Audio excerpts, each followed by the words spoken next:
Ladies and gentlemen, my name is Korky and welcome to episode 10 of this tactics testing series. This is the last episode in this series. We do have a few more tactics we will bring you in the near future. We are testing this with Man City in the Premier League, expected to win the Premier League. We're testing with Birmingham in the Championship, expected to finish about halfway through the bottom half of the table.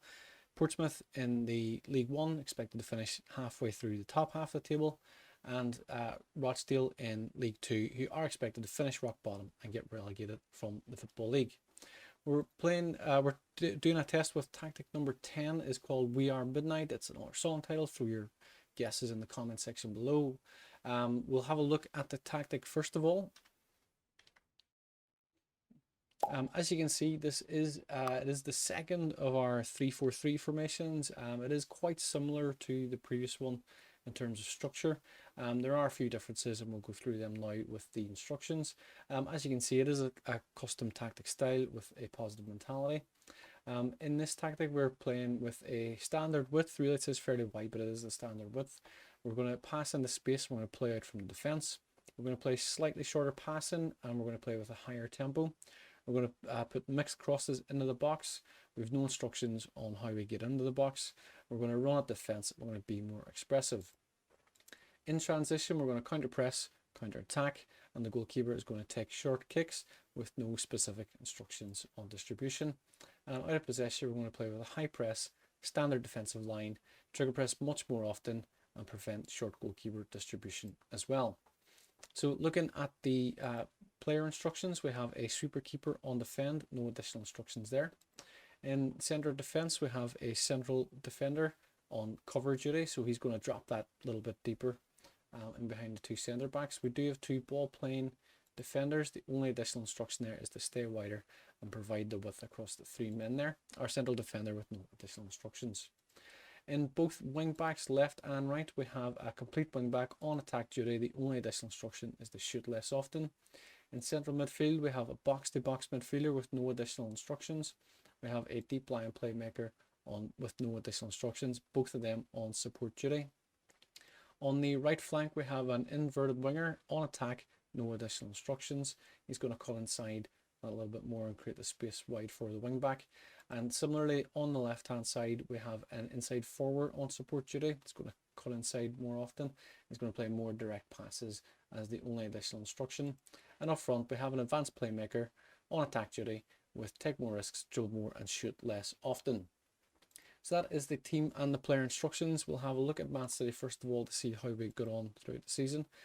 Straight away, you can see Erling Haaland coming in there with 79 goals. Huge return for him. Foden coming in with 12 and Alvarez coming in with 11 as well. And again, similar to previous tactics tests, goals spread out throughout the team pretty much.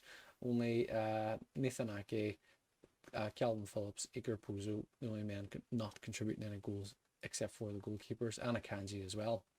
The other players, as you see, they're not playing as many games, but Akanji there is obviously playing is at 54 altogether.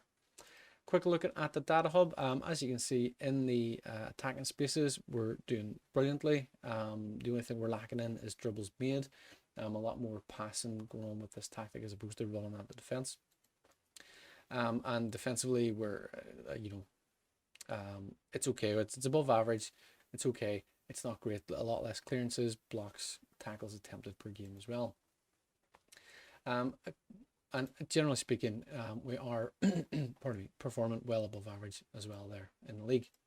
So looking at the competitions, first of all, Community Shield, start of the season, it's the curtain raiser.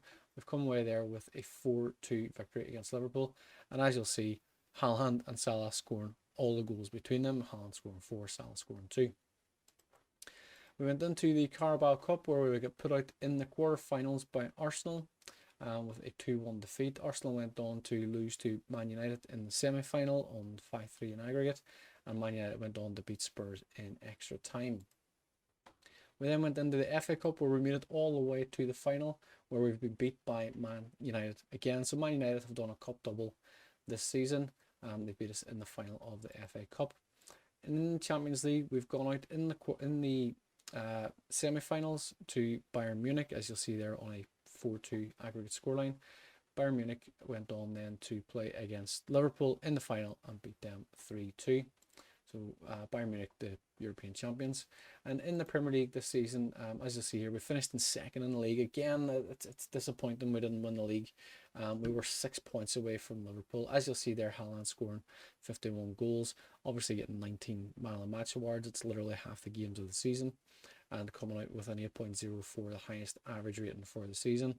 And Ederson with the joint second most clean sheets. Aaron Ramsdale coming away with 20 there, topping the chart. Looking at the league, as you see here, we've lost 5 games. I mean, I'm looking at the games against particularly Bournemouth and Wolves and even Spurs, who are down in 12th place. We should have probably won those games. Winning any 2 of those games would have been enough for us to win the league. We'd have a slightly better goal difference than Liverpool, and even drawing 7 of those games. Again, I'm looking at Leicester down in 11th. I'm looking at Aston Villa finished in 7th, done very well. Brighton were relegated. Fulham finished in 14th. We should have really picked up some points there as well. So I feel like between those 12 games, we probably could have picked up a few more points had we been manually playing the games and not simulating them whilst on holiday. So it's gone pretty well for Man City. We've won 1 trophy and finished second place in 2 of them, and got to through some of the final knockout stages, but it's not been great for Man City really. Let's go to the Championship and see how we get on with Birmingham. As we'll see here straight away, Troy Deeney coming in with 33 goals, which I'm very delighted with. John coming in with 13 goals there, and not, again, goals spread around the team a little bit, nothing too drastic there. Looking at the data hub, it tells a similar story. Well above average in the attacking spaces. In the defensive spaces, we're performing well below average. Generally speaking, overall, it's been above average for the season. Looking at the competitions, we went out in the second round of the Carabao Cup to Brighton. We went out in the 4th round of the FA Cup to Man United, who were the eventual winners, as we know. And in the Championship, we finished there in 14th place. So we have, as you may remember from previous tactics test, Birmingham are predicted to finish. They predicted to finish 17th in the last one. Predicted to finish 19th in this one. So to finish in 14th is a bit of progress. We finished there on 62 points. We've lost 18 games. I mean, I'm looking particularly at some of the teams much lower down. Wigan was one of them. There's a few games there we maybe could have picked up a few additional points in. Coventry were relegated. We could have beat them perhaps. There's a few games we could have picked up points. As you see, we're in 62 points there. A little bit of a gap between ourselves and the playoff positions. It is a full 12 points, so maybe if we could have done better in a few of those games, we might have got enough points. Maybe not to get the playoffs, but maybe to get close to it and get into the top half of the league. So it's been okay for Birmingham in the Championship. Let's drop down to League 1 and see how we get on with Portsmouth. Straight away we can see there Ronan Curtis coming in with 12 goals, is the highest scorer in the current crop of players. Obviously we had Dane Scarlett on loan from Spurs. He's come away there with a very impressive 41 goals in 50 games. Absolutely delighted with that. Looking at the data hub, I mean, it tells the same story, performing well above average statistically in the league. A quick look then at the competitions. We went out to the Papa John's Trophy in the Southern Section second round. We went out to the Carabao Cup in the first round and the FA Cup in the first round as well. In the league, we've done, again, not great. We finished there in 17th place. Dane Scarlett has finished top goal scorer with 38 goals. Picked up the most man of the match awards of 10. And you see here Owen Dale contributing with 11 assists as well. Quick look at the season preview again. We're predicted to finish in 11th this time. We have come away there in 17th. So it's not been as progressive as we were hoping. We did lose 21 games in all. Looking at games against Burton there, for example, we should have beat them probably. We've quite a few draws in there as well. There are a few teams below us, not many teams below us.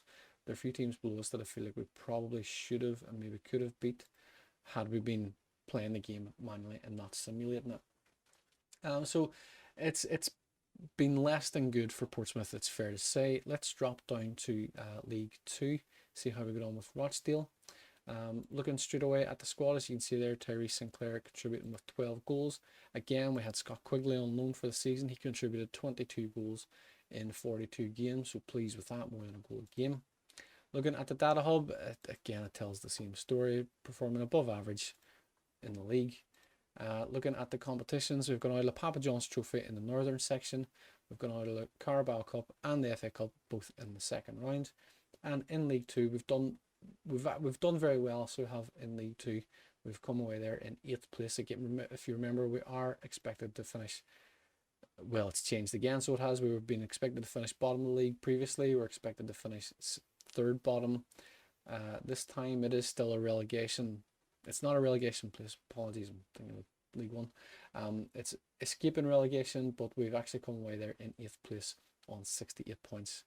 There is a massive 12-point jump between or 11-point jump between ourselves and Crawley in 6th.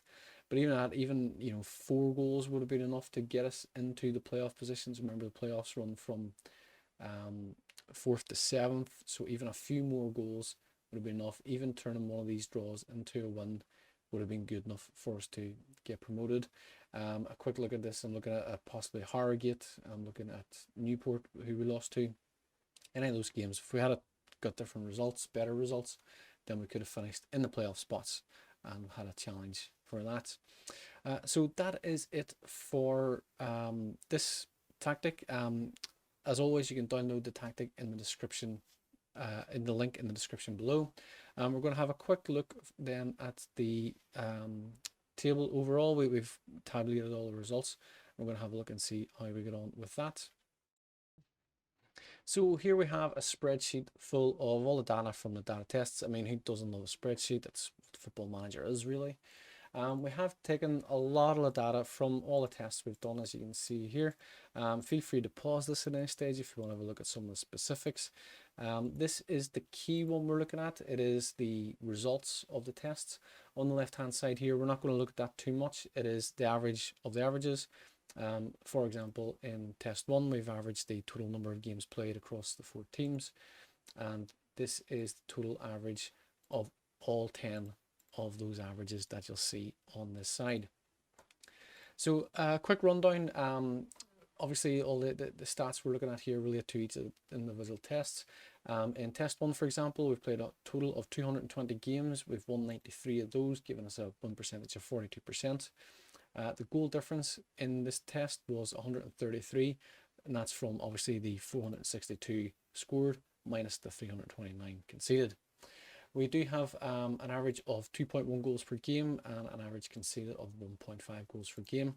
And in the final columns here, we have the number of league titles we won, whether that's Championship, Premier League, Sky Bet, League 1, Sky Bet, League 2, total number of trophies won, and the number of promotions gained as well. At the bottom here, you'll see a total for the average of all these results. But the bottom section is really the key one. This is the one we're looking at. What we've done is we've given each of these scores a rank from 1 to 10. The better the score in this top section is, the higher the rank, obviously. So for example, test 8 played the most games at 230, so they have ranked in a 10th place. And what we've done is we've kind of gathered that up across these sections and give them a total score at the end. Now, I should note, in terms of the trophies won, this, you might think that 1 plus 1 plus 2 does not add up to 7, and you'd be correct. What we've done is we've awarded a little bit of a point system for the trophies won. League titles get 3 points, trophies get 2 points, and promotions gain 1 point. So as you'll see, 3 points for a league title, 2 points for a trophy, obviously is 5 points, and 2 promotions is a point each, so that's up to 7. So we're having a little look at the total scores. We have ranked these scores as well to see which one has performed the best. As we can see straight off the bat, test number 8 has performed the best. As you'll see here, played the most games, won the most games, doesn't actually have the best win percentage rate. It's actually fallen in there in 6th. It has the best goal difference. Actually, it's a huge goal difference. I didn't realize it was that much. It has the most goals scored. It has the second highest goals scored per game. It has the second lowest goals conceded, and therefore the lowest goals conceded per game as well. We did score 8 points. Now, we didn't win any league titles with that, disappointingly. We did win 3 trophies, which gives us 6 points, and 2 promotions, which gives us that final 8, giving us a total score of 80 overall, which puts us in first. looking at these stats, as you'll see here, test 5 and test 10 are the worst two tests. Maybe a little unsurprising to learn that these are both 3-5-2 tactics as well, so a little bit disappointing there. Test 8, test 4 and test 2 all coming in as the best. You may notice are sort of variations of a 4-3-3, so we have what I would call a 4-3-2-1. Test 4 more of a 4-2-3-1, and test 2 also of a 4-2-3-1 as well. So that is it for this tactics test. I do hope you've enjoyed the tactics so far. I hope you've enjoyed this little bit of a presentation of the results.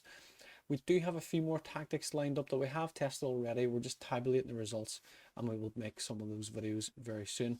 We'll probably do another 10. We have, I think, 12 or 13 tactics tested. Some of them are very, very impressive. I'm looking forward to bringing those for you. So we will do another series of 10 at least anyway, and we'll bring you similar results like the way we've done here. That is it for now. That's it for this tactics test. That's it for this tactics test series. Do hope you've enjoyed it. As mentioned, you can download the link to the tactic in the description below. You'll also find a link to the rest of the tactics in this series as well on the playlist. We will be back very soon with our Life After Lasso series, but that is it for now. Until we see you again, thank you very much and take care. Thank you for watching this video. We really hope you've enjoyed it. If you haven't already, please hit that subscribe button below and you will be notified when new videos are available. You can of course like, share and comment as well. In the meantime, you can catch one of these recommended videos appearing on screen, and we look forward to seeing you in the next one. Until then, thank you and take care.